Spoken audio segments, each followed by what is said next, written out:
அவருடைய இழப்பு ஒரு மிகப்பெரிய தாக்கத்தை ஏற்படுத்தும் என்று தொடர்ந்து கருத்துக்களை பதிவு செய்து வருகிறார்கள். தன்னுடைய 72வது வயதில் உயிரிழந்திருக்கிறார். தற்போது இது குறித்து தன்னுடைய இரங்கலை பதிவு செய்வதற்காக புதுச்சேரியின் முன்னாள் முதலமைச்சர் நாராயணசாமி இணைப்பில் இருக்கிறார்.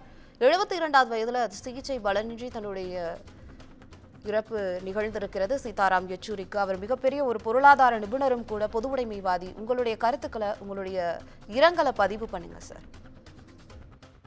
திரு சீதாராம் யெச்சூரி அவர்கள் மார்க்சிஸ்ட் கம்யூனிஸ்ட் கட்சியுடைய பொதுச் செயலாளராக 3 முறை தேர்ந்தெடுக்கப்பட்டு மிக சிறப்பாக பணிபுரிந்து மார்க்சிஸ்ட் சித்தாந்தத்தை இந்த நாட்டில் நிலைநாட்டுவதற்கு தொடர்ந்து பாடுபட்ட ஒரு தலைவர் அவர் இப்பொழுது நம் மத்தியிலே இல்லை. அவர் சிறந்த சமூக நீதிக்காக போராடுகின்ற ஒரு தலைவர். தனிமனித சுதந்திரம், பேச்சுரிமை, எழுத்துரிமை, இதற்கெல்லாம் அவர் ஒரு முன்னுதாரணமாக விளங்கியவர்.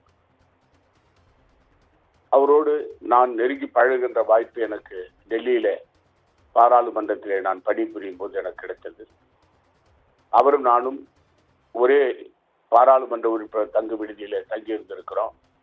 அவரை நான் தினமும் சந்தித்து அவரிடம் உரையாற்றுகின்ற வாய்ப்பு எனக்கு கிடைத்தது.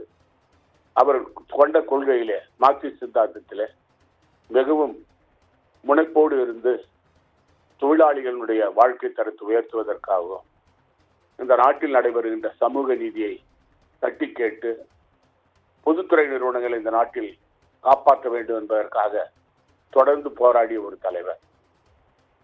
அவர் பாராளுமன்றத்திலே கூட அவரோடு நான் பணிபுரிகின்ற சமயத்திலே அவருடைய கருத்துக்களை மிக தெளிவாக, பொருளாதாரத்தில் இந்த நாட்களுடைய நிலை என்ன, எப்படி இந்த பொருளாதார சீர்திருத்தம் கொண்டு வர வேண்டும் என்று தன்னுடைய கருத்துக்களை எல்லாம் பதிவு செய்திருக்கிறார். அது மட்டுமல்ல, எங்களுடைய ஐக்கிய முற்போக்கு கூட்டணி ஆட்சி நடந்த சமயத்தில் காங்கிரஸ் கட்சியின் தலைமையில் நடந்த போது டாக்டர் மன்மோகன் சிங் அவர்கள் பிரதமராக இருந்த சமயத்தில் அவருக்கு சிறந்த கருத்துக்களை மார்க்சிஸ்ட் கம்யூனிஸ்ட் கட்சியின் சார்பாக ஏழை எளிய மக்களுடைய வாழ்க்கை தரத்தை உயர்த்துவதற்கு என்னென்ன திட்டங்களை எங்களுடைய அரசு கொண்டு வர வேண்டுமோ என்று அதற்கான தன்னுடைய கருத்துக்களை எல்லாம் பதிவு செய்து அதை நிறைவேற்றுவதற்கும் அவர் முக்கிய காரணமாக இருந்தவர். தொடர்ந்து தனிப்பட்ட முறையில காந்தி குடும்பத்தோடு, சோனியா காந்தி அம்மையார் மற்றும் ராகுல் காந்தியோடு மிகுந்த நட்போடு இருந்த ஒரு தலைவர். பலமுறை அந்த கட்சியோடு நாங்கள் மேற்கு வங்காளத்தில் கூட்டணியாக ஆட்சி செய்திருக்கிறோம், கூட்டணியாக வந்திருக்கிறோம்.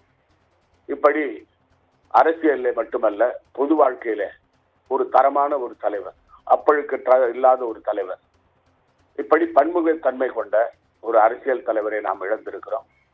சீதாராம் யெச்சூரியுடைய இழப்பு மார்க்சிஸ்ட் கம்யூனிஸ்ட் கட்சிக்கு மட்டுமல்ல, இந்த நாட்டுக்கான இழப்பு என்று கூறி அவருடைய ஆன்மா சாந்தி அடைய வேண்டுகிறேன்.